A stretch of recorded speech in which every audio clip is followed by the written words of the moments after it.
So, what will the last 11 days of the Trump presidency look like? After Wednesday's insurrection at the Capitol, talks of impeachment and invoking the 25th Amendment are seriously being considered.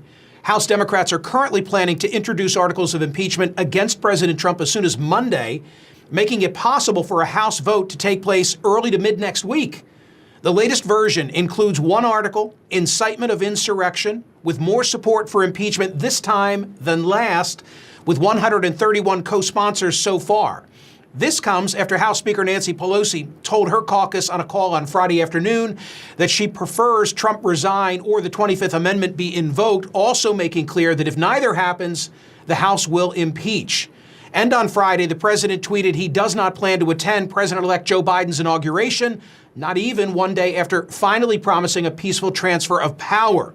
With momentum to remove Trump from office growing from both parties, joining me now to game this out, the remaining days that is Elaine Kamarck, lecturer in public policy at the Harvard Kennedy School of Governance, author of 2 books, Primary Politics, Everything You Need to Know About How America Nominates Its Presidential Candidates and Why Presidents Fail and How They Can Succeed Again. Dr. Kamarck, which poses a greater threat to the remaining days of the Trump presidency, impeachment or the 25th Amendment?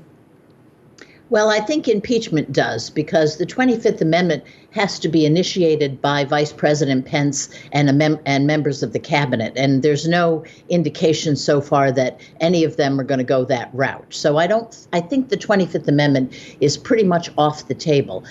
Impeachment poses a different threat.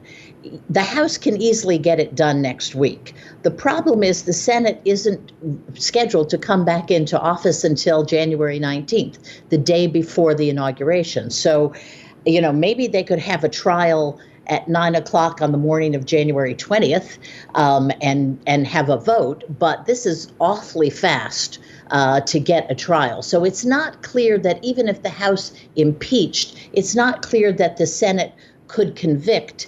And there's also a question of what good does it do to convict somebody who at 11:30 on January 20th, who's out of office at 12:01 on January 20th. So that's really the problem here.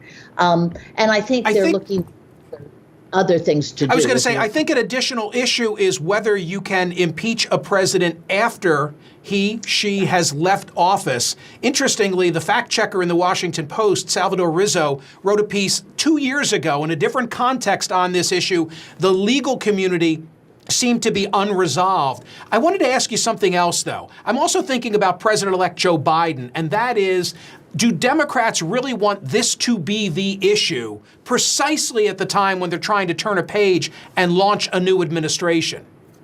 It's a really good point. I mean, one theory says that if the trial is sort of pending or hasn't opened yet in the Senate on January 19th, that then it will fall to Biden and the Democratic Senate, because Kamala Harris will have the swing vote there, to conduct a trial.